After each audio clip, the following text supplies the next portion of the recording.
আমরা প্রথম ভিডিওতে কম্প্যারিজন এবং রিলেশনশিপ চার্ট নিয়ে আলোচনা করেছি। আমরা এই ভিডিওটিতে ডিস্ট্রিবিউশন এবং কম্পোজিশন চার্ট সহ আরো কিছু স্পেশাল চার্ট নিয়ে আলোচনা করব। আমরা প্রথমেই চলে যাই ডিস্ট্রিবিউশন চার্ট। ডিস্ট্রিবিউশন চার্টে আমরা সাধারণত একটি ভ্যারিয়েবলে বিভিন্ন ক্যাটাগরির মাঝে ডিস্ট্রিবিউশনটা দিয়ে দেখে থাকি। যদি আমাদের ভেরিয়েবলের সংখ্যা সিঙ্গেল অথবা এর ভিতরে কয়েকটি সিঙ্গেল এবং কিছু ক্যাটাগরি থাকে, তখন আমরা এটাকে বার হিস্টোগ্রাম দিয়ে দেখাতে পারি। যেমন আমরা এখানে অর্ডারের ভ্যালু অনুযায়ী কতগুলো অর্ডার হয়েছে সেইটি আমরা দেখতে পাচ্ছি প্রথম বার চার্টে। অর্থাৎ 0 থেকে 500 টাকার ভেতরে অর্ডারের সংখ্যা আছে আমাদের 1107, 1117টি। আবার 1001 থেকে 2000 পর্যন্ত অর্ডারের সংখ্যা আছে 2756টি। এইভাবে বিভিন্ন রেঞ্জে আমাদের কতগুলো অর্ডার হচ্ছে সেই ডিস্ট্রিবিউশনটা আমরা দেখতে পারি। আবার যদি দুইটি ভেরিয়েবল থাকে, তখন আমরা সেটার মধ্যে যে সম্পর্ক এবং বিন্যাসটা আমরা দেখতে পারি স্ক্যাটার প্লটের মাধ্যমে।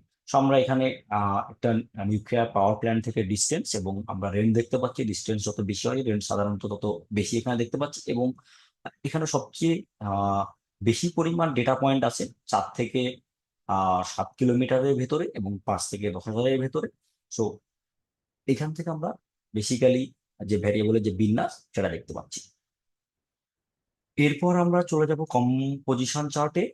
কম্পোজিশন চার্ট দুই ধরনের আমরা ইউজ করি, এক হচ্ছে স্ট্যাটিক, দুই ডাইনামিক, যেটা তার সময়ের সাথে পরিবর্তনশীল। স্ট্যাটিক চার্টের ভিতর সবচেয়ে জনপ্রিয় একটি বা বহুল ব্যবহৃত চার্ট হচ্ছে পাই চার্ট বা ডোনাট চার্ট। আসলে কম্পোজিশনের ক্ষেত্রে আমরা কি দেখি? কম্পোজিশনের ক্ষেত্রে আমরা একটি ভ্যারিয়েবলের বিভিন্ন ক্যাটাগরির ভিতর আহ, কত কি কি পরিমাণ উম, আহ, একটা কি পরিমাণ ডেটা আছে সেটা দেখি, বা সবগুলো একত্রে যে ডেটাটা তৈরি হয়, টোটাল ডেটাটা তৈরি হয়, সেটার ভিতর এক একটা অংশ কতটুকু সেটা দেখি। যেমন এখানে আমাদের প্রথম চারটিতে সেলস বাই ডিভিশন, এখানে আমরা তিনটি বিভাগে সেল দেখতে পাচ্ছি। আমরা দেখতে পাচ্ছি ঢাকা বিভাগের সেলস এর পরিমাণ 6 মিলিয়ন, যেটা অ্যারাউন্ড টোটাল সেলস এর 40% কাভার করতেছে। রাজশাহী বিভাগের সেলস এর পরিমাণ 5 মিলিয়ন, যেটা 32.77% কাভার করতেছে। সো এই জিনিসটি বোঝার জন্য সবচেয়ে আহ, যে চারটি উপযুক্ত সেটি হচ্ছে পাই চার্ট। তবে পাই চার্টের ক্ষেত্রে একটি সীমাবদ্ধতা হচ্ছে, এটি খুব বেশি ক্যাটাগরি হয়ে গেলে তখন এটি থেকে রিড করাটা বেশ কঠিন হয়ে পড়ে। সাধারণত 5 বা এর কম ক্যাটাগরির ক্ষেত্রে পাই চার্টটি রিকমেন্ডেড। আমরা বাম পাশ এবং ডান পাশে যদি দুইটি চার্ট দেখি, তো আমরা দেখতে পাচ্ছি বাম পাশের চার্টটি খুবই রিডেবল, বাট ডান পাশের চার্টটি রিডেবল না। সো এই ক্ষেত্রে আমরা কি করব? তো যদি আমাদের ক্যাটাগরির সংখ্যা 5-এর অধিক হয়, তখন আমরা সাধারণত যেটা ইউজ করতে পারি সেটা আমরা কলাম চার্ট বা বার চার্ট ইউজ করতে পারি, অথবা আমরা অনেক বেশি ক্যাটাগরির ক্ষেত্রে ট্রি ম্যাপটি ইউজ করতে পারি। দেন আরো একটি ক্ষেত্রে আমাদের বার চার্ট ব্যবহারের সীমাবদ্ধতা আছে। সেটা হচ্ছে আমরা অনেক সময় সার্ভে ডেটা দেখি, যেটা আহ ধরুন আমরা একটি প্রোডাক্টের সার্ভে করতেছি, সেখানে দেখা গেল সার্ভে রেজাল্ট আমরা পেয়েছি স্যাটিসফাইড, নিউট্রাল, ভেরি স্যাটিসফাইড, সেটাকে আমরা পাই চার্টে দেখাতে পারি।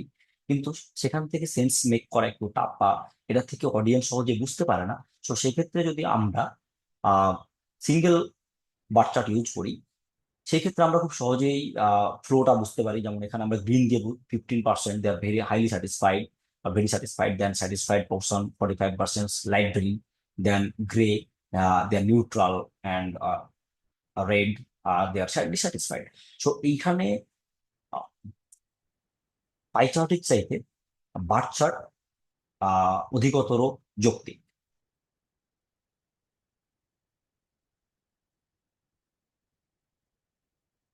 দেন আমরা ডাইনামিক ডেটার ক্ষেত্রে যদি দেখি, যেটা টাইমের সাথে চেঞ্জ হয়। সো ডাইনামিক ডেটার ক্ষেত্রে আমরা দুইটা জিনিস দেখি, একটা হচ্ছে অ্যাবসলিউট ডিফারেন্স এবং একটা হচ্ছে যে রিলেটিভ ডিফারেন্স। অ্যাবসলিউট ডিফারেন্সের ক্ষেত্রে আমরা এখানে 4টি কোয়ার্টারের সেলস এর পরিমাণ দেখতে পাচ্ছি, এবং এই সেলস 4টি কোয়ার্টারে যে টোটাল সেলস হচ্ছে, সেই সেলস এর ভিতর একটি ডিভিশন কি পরিমাণ কন্ট্রিবিউশন আছে। আমাদের যদি পিরিয়ডের সংখ্যা ফিউ হয়, তাহলে আমরা এটাকে কলাম চার্ট দিয়ে রিপ্রেজেন্ট করতে পারি। সেখানে আমরা খুব সহজে দেখতে পাচ্ছি কোয়ার্টারনে যে আমাদের আহ, প্রায় 3404,000 সেলস হয়েছে, সেইটা প্রত্যেকটা বিভাগে কি পরিমাণ সেলস এসেছে সেটা আমরা দেখতে পাচ্ছি। কিন্তু পিরিয়ডের সংখ্যা যদি বেশি হয় সেক্ষেত্রে আমাদের বার চার্ট ইউজ বা কলাম, স্ট্যাক কলাম চার্ট বলা হয় আসলে, স্ট্যাক কলাম চার্ট ইউজ না করে আমরা স্ট্যাক এরিয়া চার্টটা ইউজ করতে পারি, তখন ভেরিয়েবলের সংখ্যা বেশি হবে। সো এখানে আমরা ভেরিয়েবলের সংখ্যা যেমন আমরা ডিস্ট্রিক্ট ওয়াইজ সেল দেখতে পাচ্ছি, 9টা ডিস্ট্রিক্টের সেলস আছে এবং এখানে মাসের সংখ্যাও অনেক বেশি, 12 মাসের ডেটা দেখা যাচ্ছে। So এই ক্ষেত্রে আমরা স্ট্যাক এরিয়া চার্ট ইউজ করবো। বাট রিলেটিভ ডিফারেন্সের ক্ষেত্রেও একইভাবে যদি আমাদের পিরিয়ডের সংখ্যা ফিউ হয় তাহলে আমরা stack column 100% stack column chart use করবো। আবার পিরিয়ডের সংখ্যা বেশি হলে 100% স্ট্যাক এরিয়া চার্ট আমরা ইউজ করবো। সো এখানে রিলেটিভ ডিফারেন্সের ক্ষেত্রে যেটা হয়, এখানে 100%কে আমরা রিলেটিভলি আমরা ভাগ করে দেখি। যেমন টোটাল সেলসের 26% আসতেছে বরিশাল থেকে, 42% আসতেছে ঢাকা থেকে, 31% আসতেছে রাজশাহী থেকে। কিন্তু এটার সাথে আবার আমরা যদি পরের মাসের তুলনা করি সেখান থেকে তুলনাটা একটু টাফ, কারণ পরের মাসে অ্যাবসলিউট কোয়ান্টিটিটা চেঞ্জ হয়ে যেতে পারে।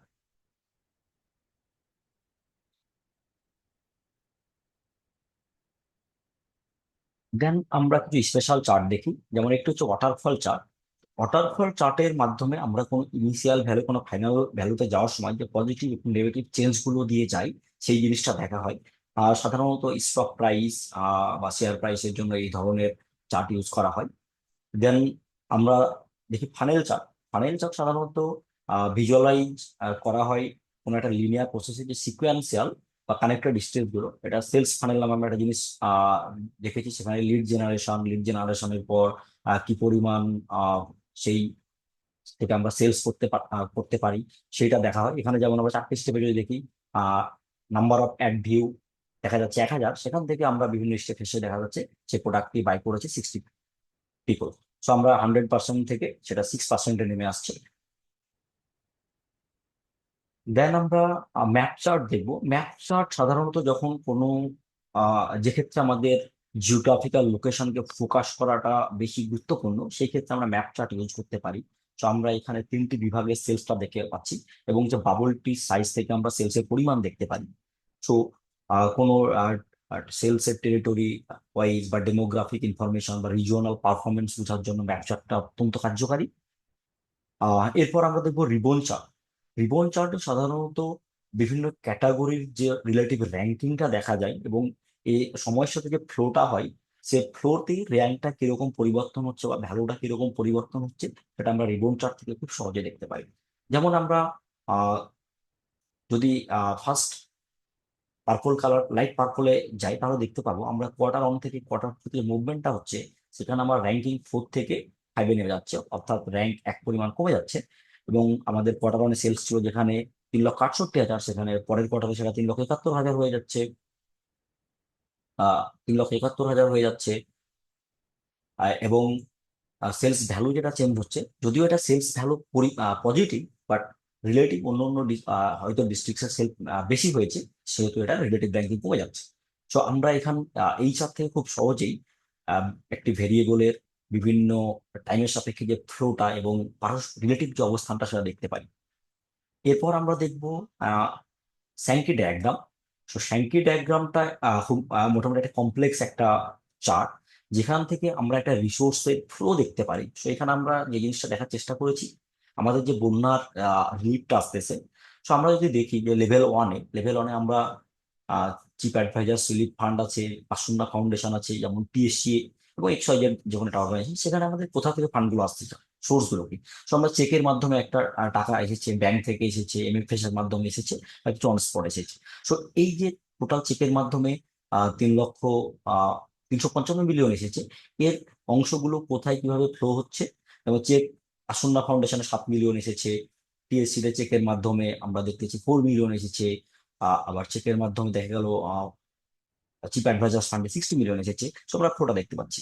একইভাবে সেকেন্ড লেভেলে আমাদের এই চিপ অ্যাডভাইজার ফান্ড থেকে টাকাগুলো কোথায় গিয়েছে।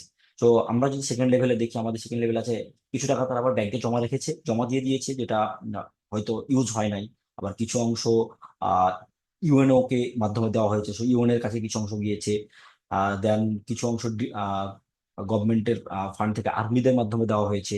বা দেখা গেল সে আরবিএফ ফান্ডটি নিয়ে কি করেছে, তারা দেখা গেলো তিনটি বিভাগ, তিনটি ডিস্ট্রিক্টসে, যেমন ফেনীতে, কুড়িগ্রামে, শেরপুরে গিয়েছে। তো আমরা যদি ইউএন এর ফান্ডটা দেখি, ইউএনও এখানে টোটাল 170 মিলিয়ন বিভিন্ন রিসোর্স থেকে পেয়েছে, এবং সেখান থেকে তারা ফেনীতে দিয়েছে 60 মিলিয়ন, তারা কুড়িগ্রামে দিয়েছে তাদের যে ফ্লোটা,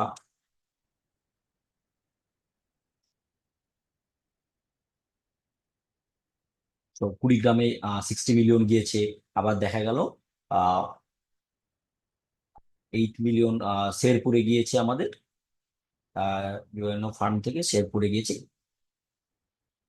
30 মিলিয়ন। সো এই কমপ্লেক্স ফ্লোটা আমরা একটি গ্রাফের মাধ্যমে দেখতে চাইলে সেখানে আমরা স্যাঙ্কি ডায়াগ্রাম ইউজ করবো। সো আজকের মতো এখানে, ধন্যবাদ।